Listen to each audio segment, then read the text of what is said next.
السلام علیکم معزز خواتین و حضرات، میں غلام ممتاز اور آپ کی خدمت میں حاضر ایک اور ویڈیو کے ساتھ۔ آج کی اس ویڈیو میں بڑی اہم معلومات ہیں جو آپ کے ساتھ شیئر کرنے جا رہا ہوں۔ گزشتہ کچھ دنوں سے یہ خبریں مجھ تک پہنچ رہی تھی ذرائع سے، لیکن میں چاہ رہا تھا کہ پہلے تصدیق ہو جائے، اور جب تصدیق ہو جائے تو پھر میں آپ کے سامنے رکھوں۔ تو اب وہ تصدیق چونکہ ہو چکی ہے تو میں آپ کے ساتھ آج وہ تمام تر اطلاعات شیئر کروں گا، اور اس سے پہلے میں نے نہ ٹویٹر پہ نہ کہیں اور یہ باتیں کسی کے ساتھ شیئر نہیں کی ہیں۔ آج فرسٹ ٹائم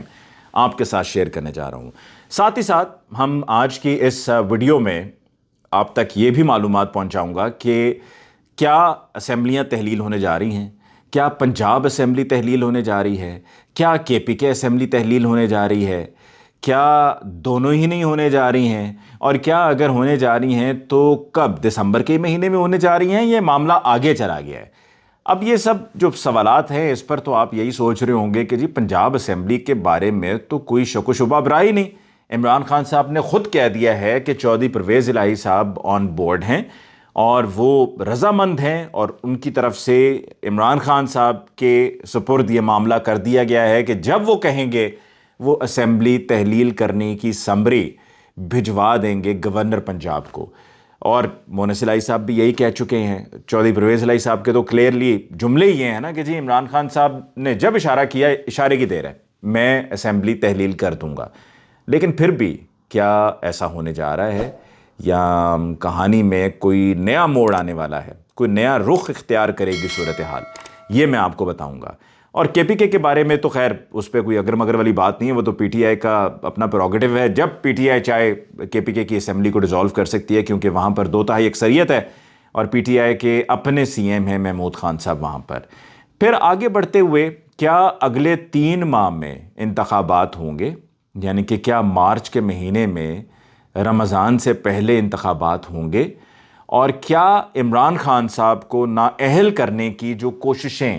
PMLN کی طرف سے کی جا رہی ہیں، میں PDM نہیں کہہ رہا ہوں، PMLN، تو کیا اس میں PMLN کامیاب ہوگی، اور ان کے جو ایڈرز اینڈ بیٹرز ہیں کیا وہ کامیاب ہوں گے یا نہیں ہوں گے، یہ میں آپ کے سامنے تفصیلات آج کی اس ویڈیو میں رکھوں گا۔ سب سے پہلے تو وہ معلومات جس کا میں نے آپ سے ذکر کیا وہی میں آپ کو شروع میں بتا دیتا ہوں۔ ایک تو یہ کہ جنرل سید عاصم منیر صاحب جب DG IS آئے تھے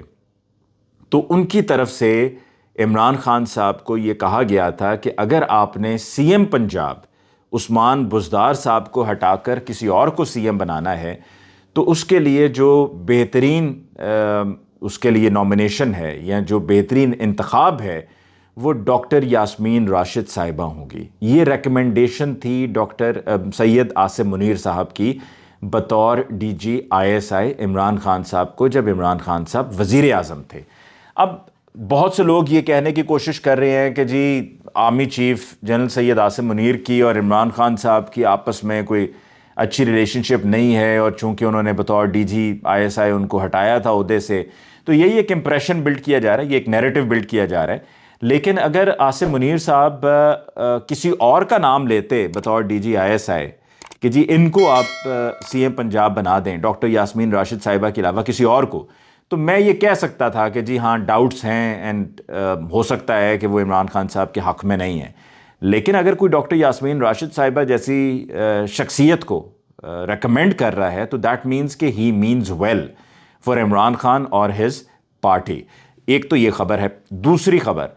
کہ شفقت محمود صاحب اور شاہ فرمان صاحب نے، دونوں نے، اور وہاں پر اور بھی PTI کی سینئر لیڈرشپ کے لوگ موجود تھے، دونوں کی طرف سے عمران خان صاحب کو یہ مشورہ دیا گیا کہ اسٹیبلشمنٹ کے ساتھ ہمیں اپنے تعلقات کو بہتر بنانا چاہیے، ان کو امپروو کرنا چاہیے، اور جو کوئی اگر ڈفرینسز ہیں وہ ان کو دور کرنا چاہیے۔ تو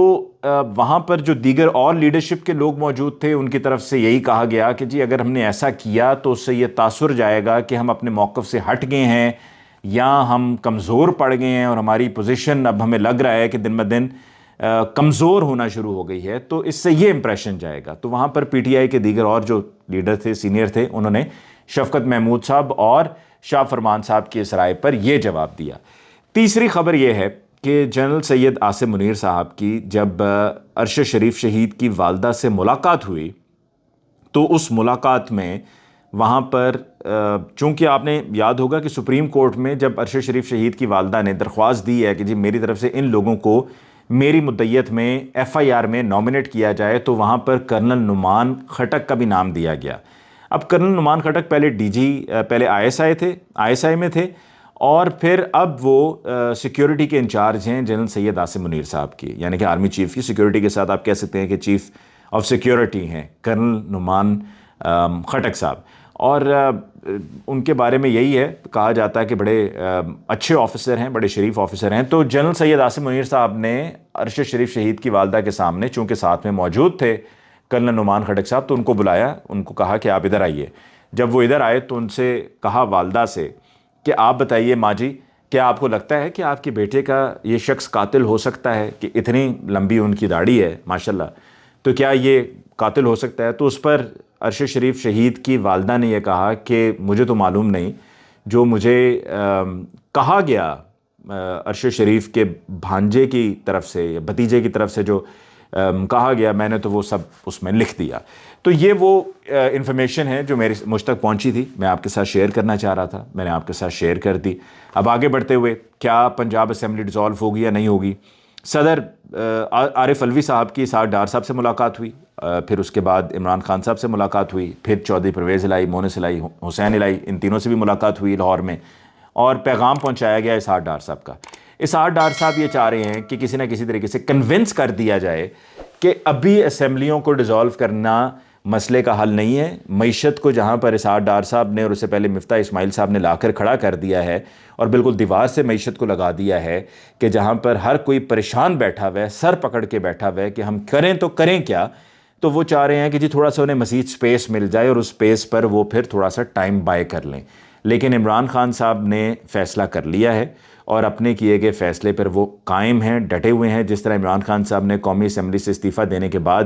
یہ فیصلہ کر لیا تھا کہ اب واپس نہیں جانا، اور انہوں نے یہی کہا تھا کہ جی سوال ہی نہیں پیدا ہوتا، بالکل اسی طرح سے پنجاب اسمبلی کو بھی ڈیزالو کرنے کا فیصلہ ان کی طرف سے کر لیا گیا ہے۔ چودھری پرویز الہی صاحب اور مونس الہی صاحب کی طرف سے بظاہر تو یہی کہا جا رہا ہے کہ جی ایک اشارہ عمران خان صاحب کو اور ہم سمری بھیج دیں گے گورنر پنجاب کو اور اسمبلی تحلیل ہو جائے گی، لیکن وہ بھی کوشش کر رہے ہیں کہ کسی نہ کسی طرح معاملے کو آگے چلایا جائے، اور نہیں تو جنوری تک لے کر جایا جائے، فروری تک لے کر جایا جائے۔ لیکن عمران خان صاحب اس کے حق میں نہیں ہیں، وہ چاہتے ہیں کہ اسمبلیاں ابھی دسمبر کے مہینے میں تحلیل ہو جائیں، اور پھر اس کے بعد کے پی کے میں بھی اور پنجاب میں بھی، اور پھر اس کے بعد قومی اسمبلی سے بھی استعفے جو دیے ہوئے ہیں اس میں تمام اراکین قومی اسمبلی پی ٹی آئی کے جائیں گے اور جا کر راجہ پرویز اشرف صاحب کے سامنے پیش ہو کر، اسپیکر صاحب کے سامنے پیش ہو کر کہیں گے کہ جی ہم نے جو استعفیٰ دیا ہوا ہے، جس کو پہلے ہی خیر ڈپٹی اسپیکر قاسم سوری نے اس وقت منظور کر لیا تھا، تو وہ جا کر، اور خام خواہ میں جان بوجھ کر راجہ پرویز اشرف صاحب نے اس کو روکا ہوا ہے، وہ جا کر کہیں گے وہاں پر بھی استعفے منظور ہوں گے، اسی طرح سندھ اسمبلی میں ہوں گے، اسی طرح بلوچستان اسمبلی میں ہوں گے۔ 70% الیکشنز ملک میں ہو رہے ہوں گے، تو پھر پی ڈی ایم کے لیے اور پی ایم ایل این کے لیے اور کوئی حل نہیں ہوگا، اور یہی وجہ ہے کہ ان کے ہاتھ پاؤں پھولے ہوئے ہیں۔ یہی وجہ ہے کہ اسحاق ڈار صاحب کے ذریعے ان کو کنونس کرنے کی پی ٹی آئی کو کوشش کی جا رہی ہے کہ کسی نہ کسی طریقے سے ان کو روکا جائے، اور پھر ایک بلیک میلنگ ٹیکٹک بھی یوز کیا جا رہا ہے، اور وہ یہ ہے کہ اگر عمران خان صاحب نے اسمبلیوں کو تحلیل کر دیا تو ان کو نااہل کر دیا جائے گا، اور ہو سکتا ہے کہ عمران خان صاحب گرفتار بھی ہو جائیں۔ اور اس پہ اب کی بار پی ایم ایل این کی طرف سے کوشش زور زیادہ لگایا جا رہا ہے، پہلے بھی تھا، یہ پچھلے 3-4 ماہ میں ستمبر آنورڈز بھی یہی سب سلسلہ چلتا رہا، لیکن اب اس دفعہ کچھ اور ہی زیادہ ایفرٹ کی جا رہی ہے پی ایم ایل این کی طرف سے، اور چودھری پرویز الہی صاحب اپنی اس کوشش میں مجھے نہیں لگتا کہ وہ کامیاب ہوں گے۔ میری اطلاعات یہی ہیں، آخر میں آپ کو بتاتا چلوں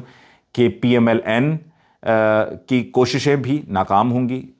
چودھری پرویز الہی صاحب بھی جو چاہ رہے ہیں کہ ایکسٹینشن کسی طریقے سے معاملہ آگے چلا جائے وہ بھی نہیں ہوگا۔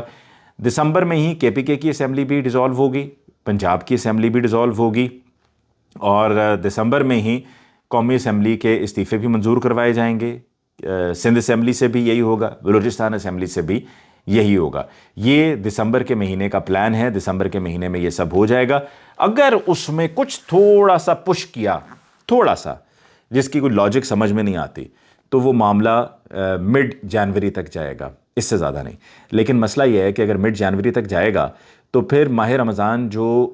مارچ کے آخری ہفتے میں شروع ہو جاتا ہے، اس سے پہلے انتخابات نہیں ہو سکیں گے، تو لہٰذا اس لیے میں نے کہا کہ اس کوئی لاجک نہیں ہے کہ آپ اس کو مڈ جنوری تک، 15 جنوری تک لے جائیں یا 15 جنوری کے قریب قریب کریں،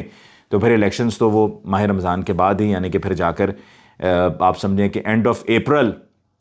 عید ہوگی انشاءاللہ، اور پھر اس کے بعد مئی کے مہینے میں جا کر کے انتخابات ہو رہے ہوں گے، تو وہ معاملہ بہت لمبا ہو جائے گا، آگے ہو جائے گا. اور اگر اتنا ہی لمبا پھر آگے لے کر جانا ہے تو پھر آپ بھلے اس کو جون جولائی پر لے جائیں، اس سے کوئی فرق نہیں پڑے گا. بجٹ پیش کریں پنجاب کا اور اسی طرح سے KPK کا، اور اس کے بعد آپ چلے جائیں. تو اگر دسمبر میں نہیں ہوگا تو پھر معاملہ تب جائے گا، ورنہ دسمبر میں ہی اسمبلیوں کو تحلیل کر دیا جائے گا. PMLN کی طرف سے اپنے بغل بچوں کے ذریعے اور اپنے ان کچھ خاص خصوصی لوگوں کے ذریعے جو کہ اب بری طرح سے ایکسپوز ہو چکے ہیں. اور جب میں بات کر رہا ہوں بری طرح سے ایکسپوز ہونے کی، تو وہاں پر میں ریفرنس دے رہا ہوں، وہاں پر میں حوالہ دے رہا ہوں کامران شاہد صاحب کا. کامران شاہد نے جس طریقے سے کل ایک اور ڈرامہ چلایا کہ جی جولری، اربوں کی جولری اور عمران خان صاحب کو ملی اور وہ پھر بیچ دی گئی، یہ سارا وہی نیریٹو ہے جو PMLN بلڈ کرنے کی کوشش کر رہی ہے. PMLN پہلے بھی اپنی کوششوں میں ناکام رہی، اس دفعہ بھی جو عمران خان صاحب کی مقبولیت کو کم کرنے کے لیے ایفرٹس کیے جا رہے ہیں اس میں کوئی فائدہ حاصل نہیں ہوگا. PMLN ہمیشہ سے یہ کرتی آئی ہے. PMLN کے کچھ مخصوص چہرے ہیں جو ہمیشہ سے یہی کام کرتے ہیں کہ وہ کریکٹر اسیسینیشن پر آتے ہیں، پرسنل اٹیکس کرتے ہیں، جبکہ عمران خان صاحب کی طرف سے پرسنل اٹیکس نہیں کیے جاتے. عمران خان صاحب کی طرف سے PMLN کو لے کر ہمیشہ کرپشن کی بات کی جاتی ہے، ان کی ذاتیات پر آ کر ان کے گھر کی خواتین کو لے کر بات نہیں کی جاتی ہے، جو کہ PMLN کرتی آئی ہے، جس میں حنیف عباسی ان کے پاس ہیں، عابد شیر علی ہیں، خواجہ آصف ہیں. یہ وہ تمام لوگ ہیں جو ان کا طریقہ کار ہی یہ ہے، اور اسی میں ان کو لگتا ہے کہ ہماری کامیابی ہے کہ وہ عمران خان صاحب پر، ان کی شخصیت پر کیچڑ اچھالنے کی کوشش کرتے ہیں. لیکن یہ جو دور چل رہا ہے یہ وہ دور نہیں رہا ہے پہلے والا. یہاں پر لوگوں کو صحیح اور غلط میں، اچھے اور برے کی پہچان بخوبی ہے، اور لوگ فیصلہ کرنا بھی جانتے ہیں. چاہے وہ مختلف صحافیوں کے ذریعے، کامران شاہد کے ذریعے، کسی کے ذریعے ایک کہانی کو آپ پیٹنا شروع کر دیں، اس میں سے کچھ نہیں ملے گا. کامران شاہد تو طے ہو چکا ہے، ایکسپوز ہو چکا ہے، ننگا ہو چکا ہے کہ وہ کیا آدمی ہے اور وہ کس کے اشاروں پہ چلتا ہے اور وہ کس کا بغل بچہ بنا ہوا ہے، اور کس سے وہ اپنی لائن لے رہا ہوتا ہے اور کس کے دیے گئے نقطوں پر وہ چل رہا ہوتا ہے. اور یہ تو لہٰذا ان کی طرف سے جو بھی کوشش کر لی جائے اس میں کوئی کامیابی حاصل نہیں ہوگی. دوسری طرف جو یہ گھڑی گھڑی کا شور مچایا جا رہا ہے، میں یہ سوچتا ہوں کئی مرتبہ کہ یہ گھڑی کا جو اتنا شور مچایا جا رہا ہے، اور یہ مچانے والے کون ہیں؟ وہ کہتے ہیں نا الٹا چور کوتوال کو ڈانٹے. یہ کہنے والے کون ہیں؟ یہ اپنے گریبان میں جھانک کر کیوں نہیں دیکھتے ہیں کہ عمران خان صاحب نے تو 3.5 سال حکومت صرف کی ہے، ان کی اس سے پہلے 3 باریاں لگ چکی ہیں، پیپلز پارٹی کی بھی اور PMLN کی بھی. ان کی اگر کھاتے کھلیں گے تو ان کھاتوں میں سے کیا نکلے گا؟ یہ سمجھتے ہیں کہ یہ نیب قوانین میں ترمیم کر کے خود یہ دودھ کے دھل گئے ہیں اور ان کو کوئی کچھ کہہ ہی نہیں سکتا ہے. اور یہ جو کہتے ہیں ہم نے اپنی سیاست کو داؤ پہ لگا دیا ریاست کی خاطر، تو میں یہ بات تب مانتا کہ اگر آپ نے اپنے یہ نیب قانون میں ترمیم نہ کی ہوتی، کیونکہ یہ کرنے کا مقصد اور وجہ صرف ایک ہی تھی کہ اپنی ریلیف حاصل کرنا، اپنے کیسز ختم کروانا، اور آپ نے وہ کامیابی سے کیا ہے. اسحاق ڈار صاحب ایکویٹ، مریم نواز صاحبہ ایکویٹ، نواز شریف صاحب کی ایکویٹل انتظار میں ہے، وہ بھی کر کے چھوڑیں گے. شہباز شریف صاحب ایکویٹ، حمزہ شہباز ایکویٹ، سلمان شہباز جو آ کے بڑا اپنے آپ کو انقلابی سمجھ رہے ہیں کیونکہ واپس آئے نا تو ہار ان کو پہنائے گئے ہیں، تو ان کو لگ رہا ہے کہ جی مجھے جو ہار پہنائے گئے ہیں میں بڑا انقلابی ہوں اور میں انقلابی لیڈر ہوں، واپس آ گیا ہوں. تو کس منہ سے یہ بات کرتے ہیں؟ یہ نیب قانون میں ترمیم اسی وجہ سے کی گئی تاکہ اپنے آپ کو ان معاملات میں سے نکالا جائے. اور ان کے اب اعصاب پہ گھڑی سوار ہے، یہ اٹھتے بیٹھتے سوتے جاگتے کھاتے نہاتے سب کچھ کرتے یہ گھڑی کے ہی بارے میں سوچ رہے ہوتے ہیں. اس کے علاوہ انہیں کچھ سوچ نہیں رہا ہوتا ہے، اور ان کو ذرا شرم نہیں آتی ہے کہ ذرا اگر اتنا ہی ظرف ہے نا، اگر اتنے ہی پارسا ہیں، اگر اتنے ہی دودھ کے دھلے ہوئے ہیں، تو اپنے کھاتے بھی نکال کے رکھے نا سامنے کہ توشہ خانہ میں 2008 سے 2013 تک کیا آیا، 2013 سے 2018 تک کیا آیا، اور اس سے پہلے بھی جب آپ 2 مرتبہ باریاں لے چکے ہیں تو ان باریوں میں بھی توشہ خانہ میں آپ کو کیا ملتا رہا، تاکہ پھر ذرا وہ کہتے ہیں نا، آپ خود ہی کہہ رہے تھے لیول پلینگ فیلڈ، تو یہ پھر لیول پلینگ فیلڈ ہوگی. اس معاملے میں آپ یہاں پر لیول پلینگ فیلڈ نہیں لے کر آتے، دوسری طرف آپ کہتے ہیں لیول پلینگ فیلڈ ہونی چاہیے. تو عمران خان صاحب کو جہاں تک نااہل کرنے کی کوشش ہے، ان کو دھمکی دی جا رہی ہے، ان کو میسج پہنچا دیا گیا ہے کہ اگر آپ نے اسمبلیوں کو تحلیل کیا تو آپ کو نااہل کر دیا جائے گا. لیکن عمران خان صاحب اس پر فیصلہ کر چکے ہیں. عمران خان صاحب اپنے فیصلے کو بدلنے والے نہیں ہیں، باوجود اس کے کہ ڈسٹرکٹ اینڈ سیشن جج اسلام آباد کی طرف سے جو توشہ خانہ ریفرنس ہے اس میں فوجداری کارروائی کی درخواست کو قابل سماعت قرار دے دیا گیا ہے. اس کے باوجود عمران خان صاحب اس پر ڈٹے ہوئے ہیں، اور یہ توشہ خانہ کے ذریعے عمران خان صاحب کو نااہل کر کے رہیں گے، یہ بات آپ ذہن میں بٹھا لیجئے۔ لیکن جہاں پر یہ فیصلہ کروایا جائے گا وہیں پر سپریم کورٹ سے عمران خان صاحب کو ریلیف بھی ملے گا، یہ بات بھی آپ نوٹ کر لیجئے۔ اس کے ساتھ ہی مجھے علی ممتاز کو دیجئے اجازت، اللہ نگہبان۔